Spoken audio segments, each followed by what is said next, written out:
Hi friends and families, అందరూ బాగున్నారా? నేను కూడా చాలా బాగున్నాను. ఈ వీడియోలో మనం ఇవాళ చాలా ఇంపార్టెంట్ అయిన ముఖ్యమైన విషయం మనం మాట్లాడబోతున్నాము. ఒక ఇన్సిడెంట్ గురించి. అది June 12, 2025 జరిగింది. Air India plane crash. ఈ వీడియో ఇంత లేట్గా చేయడానికి కారణం ఏంటంటే, నేను ఈ వీడియో గురించి తెలుసుకున్న కొన్ని అదృశ్యాలు, కొన్ని ఇన్వెస్టిగేషన్, కొంత రీసెర్చ్, కొన్ని హిడెన్ డీటెయిల్స్ అన్ని తెలుసుకుని డీటెయిల్డ్గా మీ ముందు పెడదామని చెప్పి అందుకే ఇంత లేట్ చేస్తున్నాను.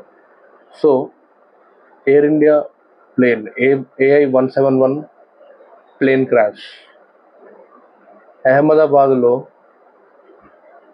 స్టార్ట్ అయ్యి లండన్కి వెళ్ళబోయే ఫ్లైట్ 30 సెకండ్స్లోనే ప్లేన్ క్రాష్ మెగానగర్ అనే రెసిడెంటల్ ఏరియాలో జరిగింది. ఇందులో 279 మంది ప్రాణాలు కోల్పోయారు. సో ఈ ప్లేన్ క్రాష్లో అసలు ఏమైంది, రీజన్ ఏంటి, ఎవరిది తప్పు, ఇందులో కొన్ని అదృశ్యమైన విషయాలు, హిడెన్ డీటెయిల్స్ అన్నీ తెలుసుకునే పోయే ముందు please subscribe, like and share to the comrade Aditya channel. And మనం లేట్ చేయకుండా వీడియోలో డీటెయిల్గా మాట్లాడుకుందాం. Let's go. Air India flight 171 Ahmedabad నుంచి లండన్ గ్యాట్విక్ ఎయిర్పోర్ట్కి వెళ్తున్న ఒక బోయింగ్ 7878 డ్రీమ్లైనర్ విమానం. ఈ ఫ్లైట్ June 12, 2025 మధ్యాహ్నం 1:38కి సర్దార్ వల్లభాయ్ పటేల్ ఇంటర్నేషనల్ ఎయిర్పోర్ట్ నుంచి టేక్ ఆఫ్ చేసింది. కానీ టేక్ ఆఫ్ అయిన 30 సెకండ్లోనే విమానం మెగానగర్ రెసిడెంటల్ ఏరియా నుంచి BJ medical college hostel building వద్ద క్రాష్ అయింది. ఈ ప్రమాదంలో విమానంలో ఉన్న 242 మంది ప్యాసింజర్స్లో 241 మంది చనిపోయారు. ఇంకా గ్రౌండ్లో కనీసం 38 మంది ప్రాణాలు కోల్పోయారు. ఒక బ్రిటిష్ సిటిజన్ మాత్రమే, విశ్వాస్ కుమార్ రమేష్ అనే మాత్రం వ్యక్తి బయటపడ్డాడు. అతను సీట్ నంబర్ 11A ఉన్నాడు. సో ఈ విమానంలో 169 ఇండియన్స్, 53 బ్రిటిష్ సిటిజన్స్, 7 పోర్చుగీస్, ఇంకా ఒక కెనడియన్ ప్యాసింజర్ ఉన్నారు. ఈ ఫ్లైట్ని ఆపరేట్ చేసిన pilot captain Sumit Sabharwal, 55 years age. అతనికి 8,200 అవర్స్ ఉన్న ఫ్లైట్ ఎక్స్పీరియన్స్ ఉన్న అతనికి పుందర్ 32 years అతని ఏజ్. అతనికి 1100 ఫ్లైట్ అవర్స్ ఎక్స్పీరియన్స్ ఉంది. కో పైలట్గా పనిచేశారు. టేక్ ఆఫ్ అయిన వెంటనే పైలట్ మేడే ఎయిర్ ఇండియా 171 అనే డిస్ట్రెస్ కాల్ పంపించడం జరిగింది. కానీ ట్రాఫిక్ కంట్రోల్ వాళ్ళు రెస్పాండ్ అయ్యే లోపలే సిగ్నల్ కట్ అయిపోయింది. ఈ లోపల ఈ ప్రమాదం జరిగిపోయింది. ఫ్లైట్ 171 టేక్ ఆఫ్ అయ్యేప్పుడు ఫ్లైట్ రేడార్ 24 డేటా ప్రకారం విమానం 625 ఆల్టిట్యూడ్కి చేరింది. కానీ తర్వాత సడన్గా డిసెండ్ అంటే తగ్గుతూ వచ్చింది. సోషల్ మీడియాలో వైరల్ అయిన వీడియోస్లో విమానం నోసప్ పొజిషన్ చూసుకుంటే ల్యాండింగ్ గేర్ కూడా డౌన్లో ఉంది. So BJ medical college hostel వద్ద క్రాష్ అయినట్టు కనిపిస్తుంది. ఈ బిల్డింగ్లో డైనింగ్ హాల్లో 60 to 80 మెంబర్స్ దాకా స్టూడెంట్స్ ఉన్నప్పుడు క్రాష్ జరిగింది. విమానంలో ఉన్న 100 tons ఫ్యూయల్ వల్ల క్రాష్ అయిన వెంటనే మ్యాసివ్ ఫైర్ బాల్ సృష్టించింది. ఈ ఫైర్ వల్ల బాడీస్ అయిపోయినాయి, కాలిపోయినాయి. ఐడెంటిఫికేషన్ కూడా చాలా కష్టమైంది. కానీ June 17 నాటి వరకు DNA టెస్టింగ్లో 179 విక్టిమ్స్ బాడీని ఐడెంటిఫై చేశారు. ఇంకా 96 బాడీస్ని ఫ్యామిలీస్కి హ్యాండ్ ఓవర్ చేశారు. It's great. Former Gujarat chief minister Vijay Rupani కూడా ఈ ప్రమాదంలో చనిపోయారు. అతను హాస్టల్ బిల్డింగ్లో ఉన్నాడు అని రిపోర్ట్స్ చెప్తున్నాయి. గ్రౌండ్లో డైనింగ్ హాల్లో ఉన్న స్టూడెంట్స్లో 10 to 12 మెంబర్స్ ఈ ఫైర్కి ట్రాప్ అయ్యి చనిపోయారు. Lone survivor Vishwas Kumar emergency exit డోర్ని పుష్ చేసుకుని బయటపడ్డాడని అతను చెప్తున్నాడు. అతను టేక్ ఆఫ్ తర్వాత 30 సెకండ్స్లో లౌడ్ నాయిస్ వచ్చిందని హాస్పిటల్లో చెప్పాడు. అతను స్ట్రిక్ట్గా బ్యాడ్ రెస్ట్లో ఉన్నాడని, స్టేబుల్ కండిషన్లో ఉన్నాడని డాక్టర్స్ చెప్పారు, కన్ఫర్మ్ చేశారు. సో క్రాష్ సైట్లో బ్రేకేజ్ ఒక స్ప్రెడ్ అయింది, కిలోమీటర్ ఏరియాలో ఉంది. దానివల్ల ఇన్వెస్టిగేషన్కి టైం పడుతుంది. బ్రేకేజ్ అంటే మీకు ఫ్లైట్ పడగానే ఆ ఫ్లైట్ ఒక పీసెస్ 1 kilometerలో స్ప్రెడ్ అయిపోయినాయి. సో అవన్నీ చూస్ చేయాలంటే ఇన్వెస్టిగేషన్ టైం పడుతుందని చెప్పారు. ఇప్పుడు ఈ ప్రమాదంలో అసలు సమస్య ఏంటి, వాట్ ఈస్ ద ఇష్యూ అనేది తెలుసుకుందాం. ఈ ప్రమాదం ఎలా జరిగింది అని India's aircraft accident investigation bureau AAIB, UK's air accident investigation branch, ఇంకా US national transportation safety board NISB జాయింట్గా ఇన్వెస్టిగేషన్ చేస్తున్నాయి. జూన్ 13 నాటి వరకు ఫ్లైట్ డేటా రికార్డర్ అయ్యింది. ఇంకా జూన్ 15 కాక్పిట్ వాయిస్ రికార్డర్ కూడా జరిగింది. ఈ బ్లాక్ బాక్సెస్ డేటాని ఢిల్లీలో డీకోడ్ చేస్తున్నారు. సో బ్లాక్ బాక్స్ డేటా ఏంటంటే, మీకు ఫ్లైట్ దగ్గర ప్రతి ఫ్లైట్లో బ్లాక్ బాక్స్ డేటా ఉంటుంది. బ్లాక్ బాక్స్ అంటే ఫ్లైట్ డేటా రికార్డర్. ఆ ఫ్లైట్ డేటా రికార్డర్ ఏం చేస్తుంది అంటే, మీకు ఫ్లైట్ సౌండ్స్ కానీ, ఫ్లైట్ ఒక ఆల్టిట్యూడ్, ఫ్లైట్ ఒక కంట్రోల్స్ అవన్నీ రికార్డ్ చేస్తూ ఉంటాయి. ప్లస్ కాక్పిట్ వచ్చేసి ఏంటంటే, కాకుండా మీకు ఫ్లైట్ ఒక పైలట్ వచ్చే కంట్రోల్స్, పైలట్ మాట్లాడే వాయిసెస్ అవన్నీ, ఇంకా ఇంజిన్ సౌండ్స్ అవన్నీ ఇందులో రికార్డ్ అవుతాయి. సో ఇది మనకి బ్లాక్ బాక్స్ ఎక్కడ పెడతారంటే, మీకు ఫ్లైట్ బ్యాక్ సైడ్లో పెడతారు. సో అందుకే ఫ్లైట్ క్రాష్ అయినప్పుడు చూడొచ్చు మీరు ఇమేజెస్లో. సో ఆ ఫ్లైట్ బ్యాక్ సైడ్ మనం బిల్డింగ్ దగ్గర క్రాష్ అయింది. సో అది దొరికిందని చెప్పారు. సో ఇప్పుడు అది దొరికాక డేటాని రికవర్ చేశారు. రికవర్ చేయడానికి టైం పడుతుంది. సో ఢిల్లీలో they are decoding the black box. So now according to aviation experts ప్రకారం ఈ ప్రమాదంకి పాసిబుల్ కాసెస్ ఇలా ఉన్నాయి. First point, flap configuration issue. Social మీడియాలో చూస్తున్నాం మనం, విమానం టేకాఫ్లో వింగ్స్ ఫ్లాప్ కరెక్ట్గా ఎక్స్టెండ్ కాలేదు అని కనిపిస్తుంది. ఫ్లాప్స్ విమానంకి లిఫ్ట్ జనరేట్ చేయడానికి చాలా ఇంపార్టెంట్. ఇన్కరెక్ట్ ఫ్లాప్ సెట్టింగ్స్ ఉన్న విమానం క్లైమ్ చేయలేకపోతుంది. ఎస్పెషల్లీ హెవీ లోడ్ ఉన్నప్పుడు ఇలాంటి సెట్టింగ్స్ కరెక్ట్గా లేకపోతే విమానం ఫ్లైట్ టేకాఫ్ చేయడానికి చాలా ఇబ్బంది అవుతుంది. So that is the first reason. And coming to the second reason, engine failure అయి ఉండొచ్చు. ఒక ఎక్స్పోస్ట్లో సైమల్టేనియస్ డ్యూయల్ ఇంజన్ ఫెయిల్యూర్ గురించి సస్పిషియస్గా చూపిస్తున్నారు, కానీ ఇది చాలా రేర్. అహ్మదాబాద్లో 2022 to 2023లో 38 బోర్డ్ స్ట్రైక్స్ రిపోర్ట్ అయ్యాయి. సో బోర్డ్ స్ట్రైక్ కూడా ఒక రీజన్ అయ్యి ఉండొచ్చు అని తెలుస్తుంది. And coming to third point, pilot error. చాలా రేర్ ఇది. ల్యాండింగ్ గేర్ రీట్రాక్ట్ కాక డౌన్లోనే ఉంది.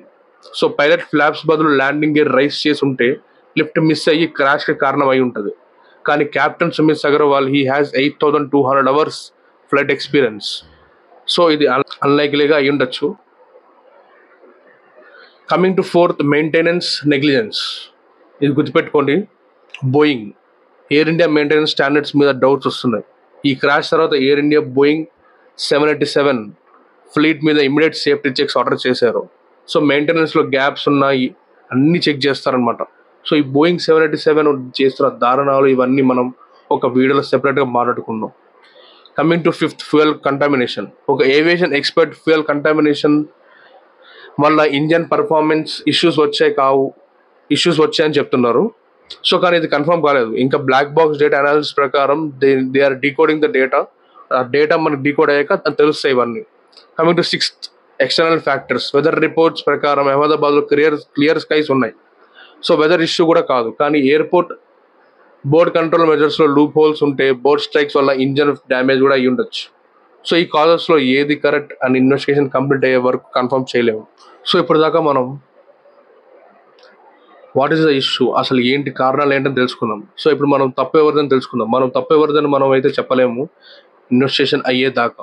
దాన్ని మనం అనాలిసిస్ చేసి ఈ తప్పు ఎవరిదని చూద్దాం. ఫస్ట్ పాయింట్, పైలట్స్ దగ్గరికి వద్దాం.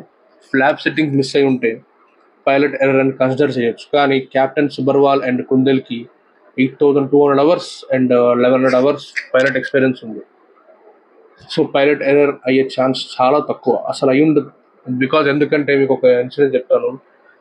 Pilots and cab crew members వాళ్ళకి తెలుసు, ఎందుకంటే మేడే అని కాల్ ఇచ్చారు, అది ఫ్లైట్ క్రాష్ అయ్యొద్దని వాళ్ళకి తెలుసు. సో దే హ్యావ్ ఛాన్స్, వాళ్ళు బయట దూకేయచ్చు. ఎందుకు దూకలేదంటే క్యాబిన్లో ఉన్న అందరినీ కాపాడదామని దే ఆల్సో వెయిటెడ్. అంటే వాళ్ళు వెయిట్ చేసి వాళ్ళు కూడా అందులో చనిపోయారు. సో పైలట్ కొట్టేద్దాం, పైలట్ తప్పయ్యే ఛాన్స్ అస్సలకి లేదు. Second, air India maintenance team. Maintenance negligence ఉంటాయి. Technical issues like engine failure and malfunctions and flap malfunction, this all things.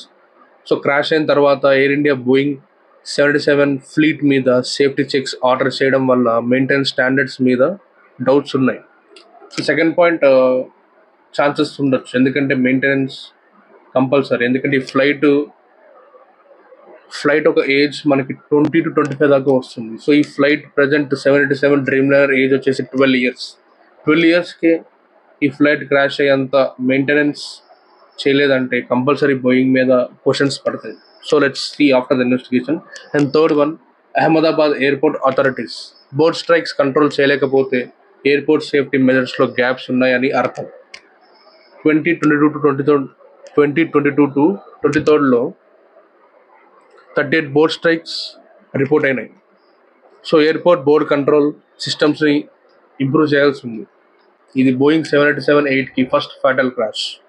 Manufacturing defect ఉంటే బోయింగ్ రెస్పాన్సిబిలిటీ తీసుకోవాలి, కానీ ఇది ప్రూవ్ కాలేదు. ఇంకా బ్లాక్ బాక్స్ డేటా రికవర్ అయ్యాక తెలుస్తుంది.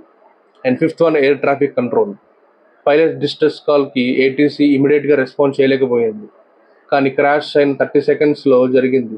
So ATC mistake అని చెప్పలేకపోతున్నాం. సో ఈ యొక్క 5 pointsలో నా అనాలిసిస్ ప్రకారం it may be air India maintenance or Boeing. So after the flight data recorder ఇవన్నీ మనకి ఇన్వెస్టిగేషన్ ద్వారా తెలుస్తాయి. So let's wait and see. So ఇప్పుడు దాకా మిస్టేక్ ఎవరిదని అనాలిసిస్ చేసాం. Now coming to the next one, రహస్యాలు. నేను ఇన్వెస్టిగేషన్ చేసేటప్పుడు క్రమంలో కొన్ని రహస్యమైన విషయాలు తెలుసుకున్నాను. అవి మనం ఇప్పుడు చూసుకుందాం. First one, previous grounding of air craft. ఒక ఎక్స్పోజ్ ప్రకారం ఈ ఫ్లైట్కి సంబంధించిన విమానం ఎర్లియర్ మెయింటెనెన్స్ ఇష్యూస్ వల్ల గ్రౌండెడ్ అని చెప్తుంది. ఇది మెయింటెనెన్స్ నెగ్లిజెన్సా లేకపోతే వేరే రీజనా అని ఇన్వెస్టిగేషన్లో తెలుస్తుంది. Second one, sabotage theories. ఒక ఏవియేషన్ ఎక్స్పర్ట్ గుజరాత్లో పొలిటికల్ టెన్షన్స్ వల్ల సబోటేజ్ పాసిబిలిటీస్ ఉందని స్పెక్యులేట్ చేశాడు, కానీ ఇది ప్యూర్ స్పెక్యులేషన్ అని ఇంకా దీని మీద క్రెడిబుల్ ఎవిడెన్స్ లేదు. Third one, digital video recorder DVR. Gujarat anti terrorism squad external cameras ఇంకా క్యాబిన్ కెమెరా ఫుటేజ్ ఉన్న డిజిటల్ వీడియో రికార్డర్ రికవర్ చేసింది. ఈ ఫుటేజ్లో క్రాష్ ముందు మూమెంట్స్ క్యాప్చర్ అయ్యి ఉంటే కీ ఎవిడెన్స్ అవుతుంది. Fourth one, survivors account. Vishwas Kumar Ramesh take off తర్వాత 30 secondsలో లౌడ్ నాయిస్ వచ్చిందని చెప్పాడు. ఇది ఇంజన్ ఫెయిల్యూరా లేదా స్ట్రక్చరల్ ఇష్యూసా లేదా వేరే ఎక్స్టర్నల్ ఫ్యాక్టరా బ్లాక్ బాక్స్ డేటా అనాలిసిస్లో తెలుస్తుంది. Coming to fifth one, unusual flight path. Flight radar 24 data ప్రకారం విమానం టేక్ ఆఫ్ అయిన వెంటనే అబ్నార్మల్ డిస్టెన్స్ స్టార్ట్ అయింది. ఇది టెక్నికల్ ఫెయిల్యూరా లేకపోతే పైలట్ డెసిషన్ క్లారిటీ రావాలి. ఎందుకంటే ఒక ఫ్లైట్ పైకి టేక్ ఆఫ్ అయినప్పుడు it should be reach to the 1500 altitude. ఇది 625లోనే ఆగిపోయి అండ్ కిందకి వెళ్ళి క్రాష్ అయిపోయింది బీజర్ మెడికల్ కాలేజ్ మీద. సో క్లారిటీ రావాలి. ఇంకా ఇన్వెస్టిగేషన్ అయ్యాక మనకి డీటెయిల్స్ మీద క్లారిటీ వస్తుంది. సో ఈ డీటెయిల్స్ అన్ని కన్ఫర్మ్ కాలేదు, కానీ ఇన్వెస్టిగేషన్లో క్రూషియల్లో ప్లే చేయొచ్చు ఇవన్నీ. International civil aviation organisation ICAO rules ప్రకారం ప్రిలిమినరీ రిపోర్ట్ 30 daysలో, ఇంకా ఫైనల్ రిపోర్ట్ 12 monthsలో రిలీజ్ అవుతుంది. సో పేషెన్స్తో వెయిట్ చేయాల్సి ఉంటుంది మనం. ఈ ప్రమాదం తర్వాత భారతదేశం ఇంకా ఇంటర్నేషనల్ కమ్యూనిటీ ఇమీడియట్గా రెస్పాన్స్ చేసింది. Prime minister Narendra Modi garu crash సైట్ని visit చేసి ఇంకా సర్వైవర్స్ ఉన్న హాస్పిటల్కి విజిట్ చేశారు. Home minister Amit Shah Gujarat chief minister Bhupendra పాటిల్తో కోఆర్డినేట్ చేసి రెస్క్యూ ఆపరేషన్స్ని మానిటర్ చేశారు. UK prime minister Keir Starmer condolences చెప్పారు. ఇంకా లండన్లో ట్రూపింగ్ ది కలర్ ఈవెంట్లో 1 minute సైలెన్స్ అబ్జర్వ్ చేశారు, ఎందుకంటే 53 బ్రిటిష్ సిటిజన్స్ ఈ ప్రమాదంలో చనిపోయారు. Air India chairman Natarajan Chandrashekhar ఒక సపోర్ట్ టీంని అహ్మదాబాద్కి పంపాడు, విక్టిమ్స్ ఫ్యామిలీస్కి కౌన్సిలింగ్ ఇంకా అసిస్టెన్స్ ప్రొవైడ్ చేయడానికి. India's directorate general of civil aviation DGCA air India Boeing 787 fleet మీద ఎక్స్ట్రా సేఫ్టీ చెక్స్ ఆర్డర్ చేసింది. బోయింగ్ CEO కేలీ ఆర్ట్బర్గ్ ఇన్వెస్టిగేషన్కి ఫుల్ సపోర్ట్ ఆఫర్ చేశారు. ఇంకా టెక్నికల్ టీమ్ని ఇండియాకి పంపారు. విక్టిమ్స్ బాడీస్ ఐడెంటిఫికేషన్లో DNA టెస్టింగ్ వల్ల డిలే అవుతుంది, కానీ అథారిటీస్ ప్రాసెస్ని ఫాస్ట్ ట్రాక్ చేస్తున్నారు. June 17 నాటి వరకు 96 ఫ్యామిలీ బాడీస్ హ్యాండ్ ఓవర్ చేశారు. గుజరాత్ గవర్నమెంట్ విక్టిమ్స్ ఫ్యామిలీస్కి ఫైనాన్షియల్ అసిస్టెన్స్ అనౌన్స్ చేసింది, కానీ ఎగ్జాక్ట్ అమౌంట్ కన్ఫర్మ్ కాలేదు. మనకి తెలుస్తున్న న్యూస్ ప్రకారం 1 crore ఇస్తామని చెప్తున్నారు.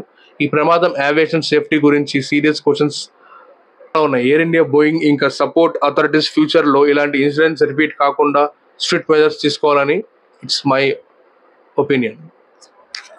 సో ఇప్పుడు దాకా ఈ వీడియోలో మనం అన్ని టాపిక్స్ కవర్ చేసాం.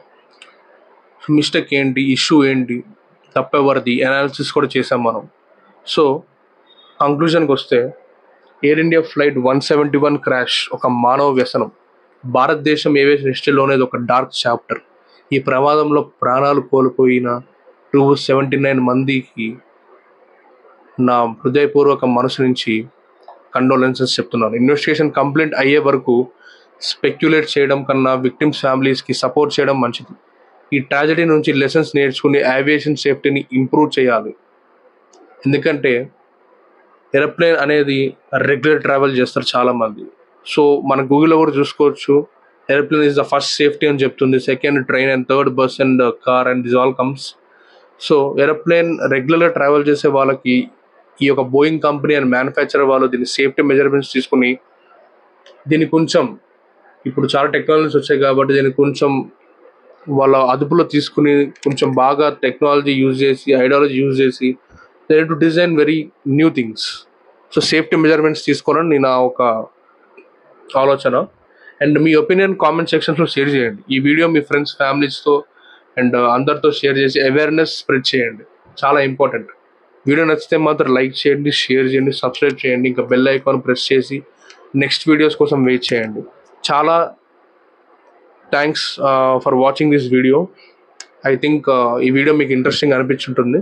సో మీ ఐడియాస్ అండ్ ఎవ్రీథింగ్ కామెంట్స్లో షేర్ చేయండి. మనం నెక్స్ట్ వీడియోలో కలుసుకుందాం. బోయింగ్ చేసే ఒక తప్పులు, బోయింగ్ వెనకాల ఉన్న కుట్రాలు అవన్నీ మనం నెక్స్ట్ వీడియోలో తెలుసుకుందాం. Stay tune. థ్యాంక్స్ అండ్ జై హింద్.